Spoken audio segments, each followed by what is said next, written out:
Well, hello to all my physics pals out there. Paul Lake here, and in this video, I'm going over the solutions to a worksheet that I created to help students learn integral calculus at the beginning of their calculus-based physics class. My target here are students who are probably taking calculus concurrently with calculus-based physics. I'm specifically thinking about AP Physics C for high school students, but you might be in college taking a calculus-based physics class, and maybe you're taking calculus at the same time, and you need to know a little bit of integration to solve some kinematics problems. And so what I'm doing here is I'm teaching you just enough integration so that you can solve some kinematics problems. And look in the video description for a link to this worksheet, and also to a lecture that explains how to do this. So if you click on the link, it will take you to a whole series of lessons. Click on lesson 5, and lesson 5. And you can, if you need to, you can watch the lecture, and then you can do the worksheet, and then you can check your work with this video. So let's get. So I'm assuming that you've done the worksheet and all that. So let's get going. So here's the main idea. We know that displacement is equal to velocity times time. And that's what integration allows us to do. It allows us to figure out a certain quantity that is equal to the product of two other quantities, velocity times time. But what if one of the quantities, in this case velocity, is a function of the other quantity, time? Well, it's not so easy. You can't just multiply them. You have to multiply them together in a special way, and then you sum all the little products, and you get your answer. And so again, watch that lecture video, the link's in the description. So here I'm going to say, let's suppose that the velocity as a function of time is equal to some constant a times t to the n power. Well, if I take the integral of this, and this should be from t initial to t final. If you take the integral of this, and this is my velocity times time, it'll be equal to this. It's, okay, why is it t to the n plus 1? Because it's t to the n times time. Time to the n power times time again is n plus 1. But then you have to divide by the new exponent. That's kind of the power rule trick. And you keep that constant out in front. And then you're going to evaluate it, t final minus t initial. And so all of that is explained in the lecture for this worksheet. So let's take a look at the problems. All of the problems kind of do the same thing. We're just trying to find the displacement by multiplying velocity times time, or velocity is a function of time, and coming up with our answer. So, so let's take a look at problem number 1. Let me expand this so you can see problem 1. Okay, so in this case, we have an object moves with the velocity that varies with time, where the velocity as a function of time is equal to 3 meters per second plus 3 meters per second squared times time. And you might recognize this as one of the kinematic equations for constant acceleration, and that's exactly what it is. This would be v naught, and this is a times t. V final equals v naught plus at. But I'm not gonna. I'm going to use calculus. I'm trying to teach you how to use calculus to do this. So you probably wouldn't solve the problem using calculus normally, but we're trying to learn calculus, so that's what we're doing. All right, so the displacement delta x is equal to velocity times time. So this is my velocity function times time. And my initial time is 0. And my final time is 10 seconds. And so using this power rule, this 3 meters per second, it's kind of like it's got, you might think of it as like being 3 meters per second times time to the 0 power. It's kind of the equivalent of that, right? Because t to the 0 power is just 1. So that'd be the same thing. So we're going to go 0 plus 1. We're going to use that power rule. So you get t to the 1 power, which is just 3 meters per second times time. And there you go. And this represents the displacement because the object had initial velocity. Plus, now look at what we have. We've got 3 meters per second squared. We keep that. And then we multiply by time. So time times dt is time squared. And then we divide by the new exponent, 2.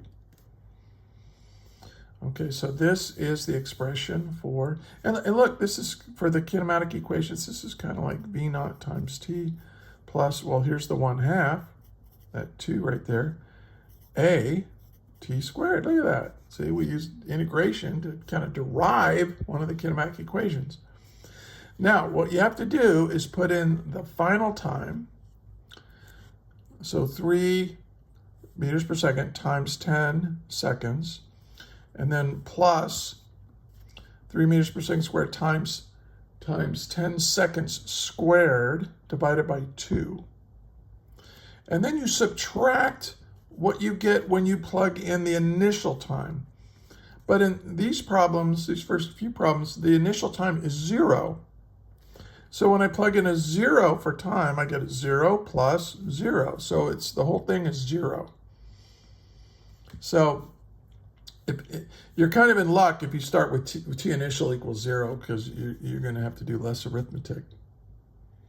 Well, 3 meters per second times 10 seconds is 30 meters.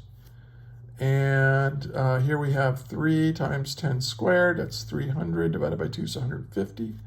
So 30 plus 150 is 180. And there's our answer. That's the displacement. We figured out the displacement by multiplying velocity times time using integral calculus. Okay. Now on to number 2. Number 2 is a little bit more challenging, and it really is not, we're not, you can't model this with the kinematic equations with constant acceleration, because in this case, the acceleration is not a constant.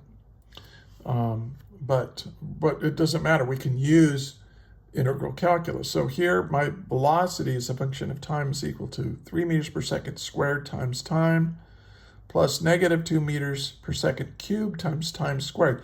Now first let's take a look at the units here.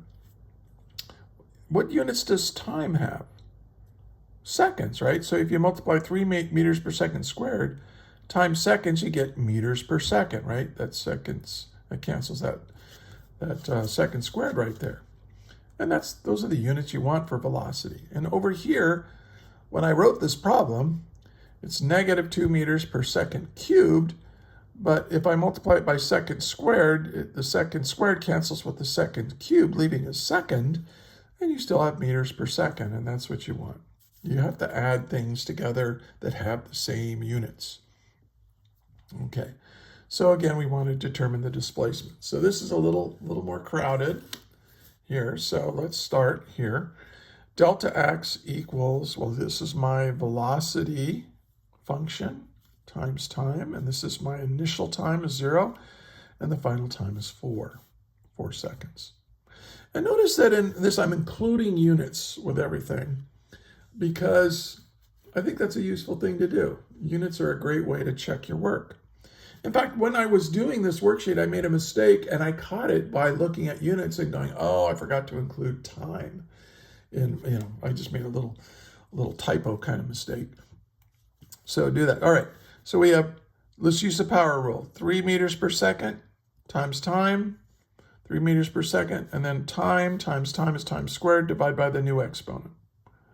minus, why do I put the minus? Because this is negative. Plus the negative is minus 2 meters per second cubed. And we have time squared times time is times cubed, and to divide by the new exponent. That's the power rule. That's the n plus 1 right up here. Okay, so now we are going to plug in 4 seconds. You plug in your final time. And remember, this dt, you want it to become delta t, a change in time. And so you do that by plugging in the final time minus plugging in the initial time. Okay, so here's the final time is 4. So you have 3 times 4 squared divided by 2. Here you have 2 times 4 cubed divided by 3 minus 0, because that initial velocity or initial time was 0. When you plug in 0 for time, you get 0 minus 0. So it's just 0. And then I just plug this into a calculator. So 4 times 4 is 16. 16 divided by 2 is 8. 3 times 8 is 24. And then this one, 4 cubed divided by 3, and then multiply that times 2. I needed a calculator. I got negative 42.67 meters. You subtract this 24 meters minus this, and I get a displacement of negative 18.7 meters. Now, a negative displacement just means the net displacement was to the left if you're on the x-axis. Okay, so it's okay. It's perfectly fine to have a negative displacement. Not a problem. Okay. And by the way, hey, if you find that I've made a mistake in this, it's really easy to make mistakes doing problems like this. Just put a kind, be nice about it, but just put a thing in the comment, and I'll try to find some way to fix the mistake. If I made a big mistake, I'll probably just re-record this video. Would appreciate your help with that. Okay, so problem number 3. Here's my velocity function. And look at this. This is 12 meters per second squared times time. But look at this. This is 3 meters per second to the 3/2 power times time to the 1/2 power. It's okay to use the power rule with fractional powers. Well, really, this is a square root, isn't it? This is the square root of time. Well, this is seconds to the 1/2 power, has to cancel with that seconds to the 3/2 power, and that will give me meters per second, which is what I want. Yeah. Okay. I think that's right. So now let's do it. Here I've expressed the displacement is equal to this. Here's my function. And then here I've got time times time. That's time squared divided by 2. Here I have time to the 1/2 times time. That's time to the 3/2. Okay. And then I divide by 3/2. So here's my new exponent, and I divide by it. Okay. And now I clean it up a little bit. Now also, if I plug in 0, well, here I am plugging in the values. 12 divided by 2 is 6. 6 squared is 36. Second squared, that cancels with that, leaving 36, or leaving, 216 meters. It's 6 times 36 is 216. And then here, well, I have 3/2, so that's the 3 cancels the 3. I've got a 2 here, and then I've got 6 to the 3/2 power. So I have seconds to the 3/2. That cancels with seconds to the 3/2, leaving just meters. And I needed a calculator to do this displacement from this part. Minus 0, because you plug in 0 for time, and you know both terms are 0. So I plug that in, and I get 245 meters. Okay. And again, if you have any questions, leave them in the comments. I answer every comment. My channel isn't that big, so no problem there. All right, number 4. Now this is a little trickier. It's a pretty easy velocity equation. If an object moves with a velocity that varies with time, where velocity equals 20 meters per second plus negative 3 meters per second squared times time, determine the displacement from 5 seconds to 10 seconds. So we're not starting at t equals 0. We want to know what was my displacement between 5 seconds and 10 seconds. Okay, and that you'll run into problems where you have to do that. Okay, so let's do the integration. 20 times time is 20t. And then 3t times time is 3t squared. Divide by the new exponent.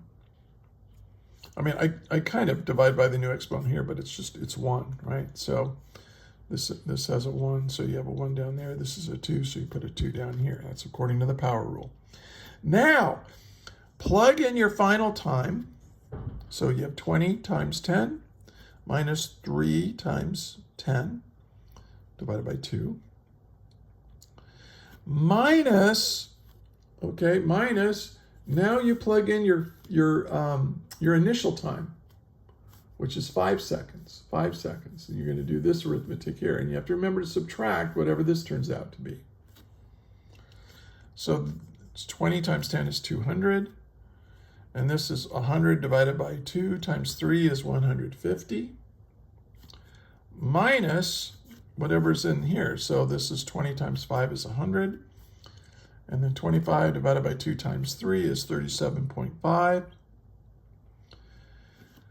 So this is 50, and then this is negative 62.5. I do this arithmetic, and I get negative 12.5. Okay. So this is a little bit more work, right? Because you had to do this part right here. But such is life. And these problems are kind of tedious. There's nothing exciting, or you're just practicing a technique, the power rule for integration.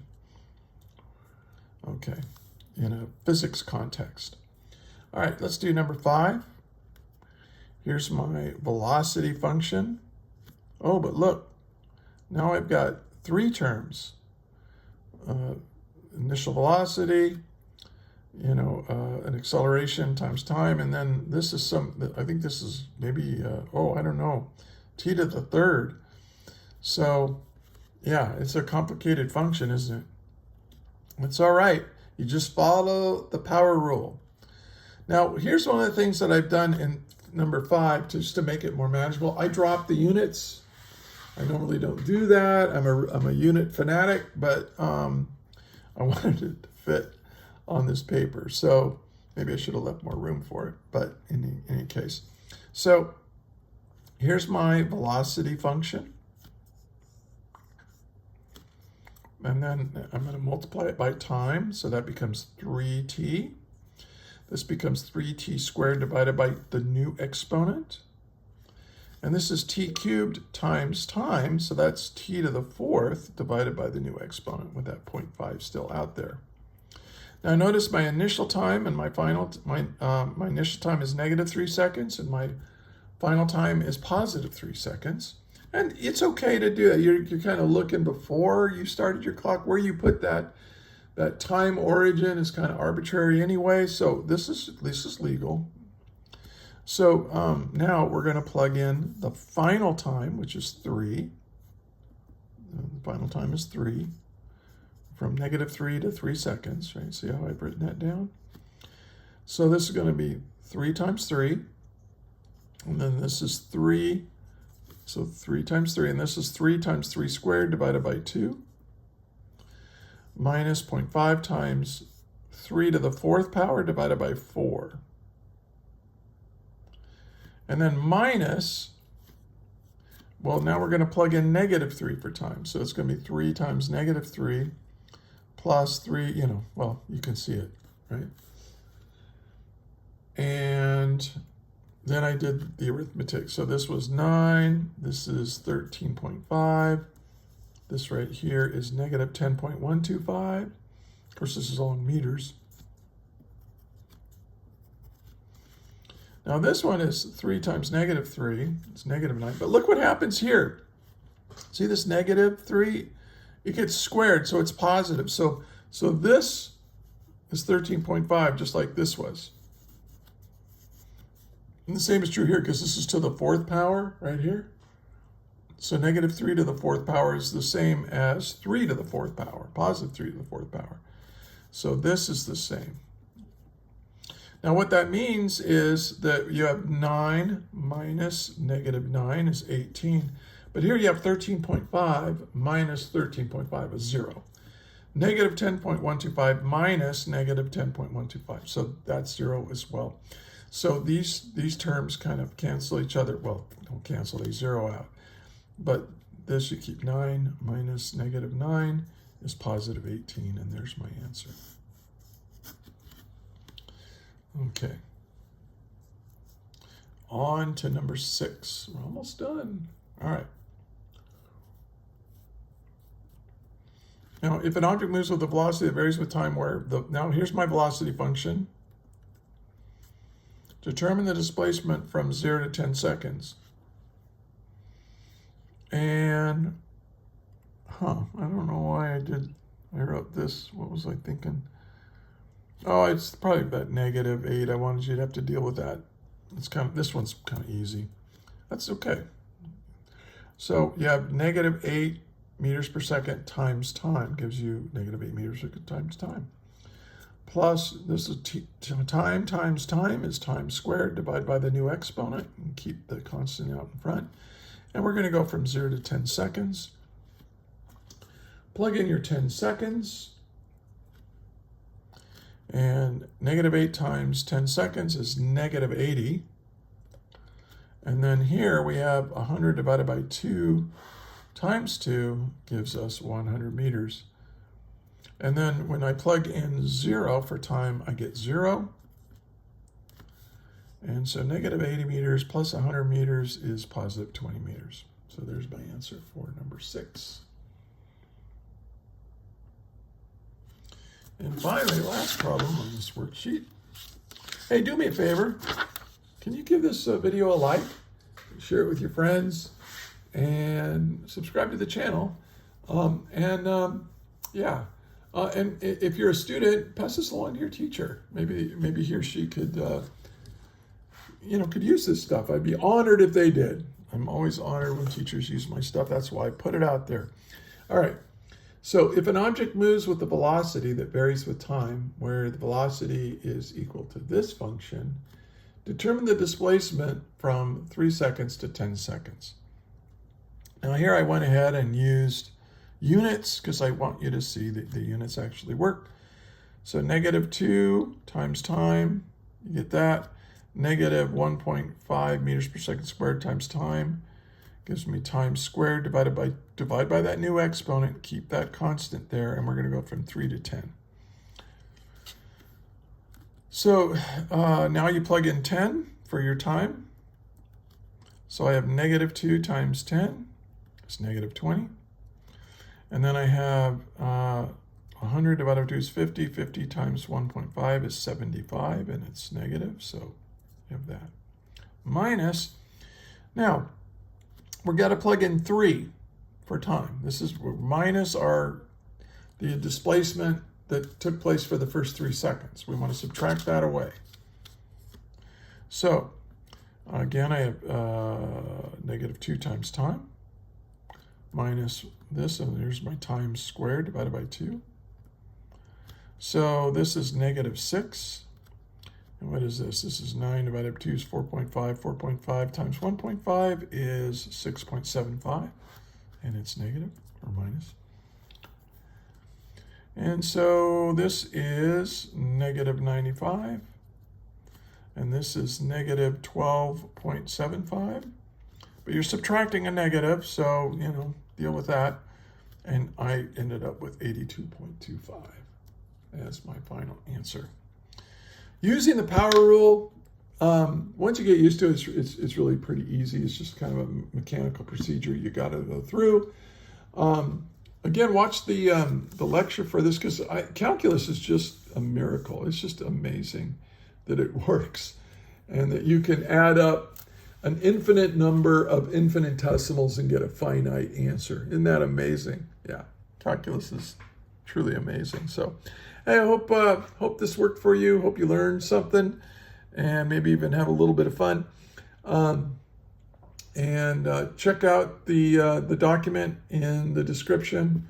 A lot of other lessons, and then if you go to my channel, I've got over 900 videos now, I think, on solving physics problems. So I call it physics problem solved. Mostly they're just example problems solved, but I'm doing this now too as well. So hey, until the next one, thank you for watching, and may the net force be with you always. That is all.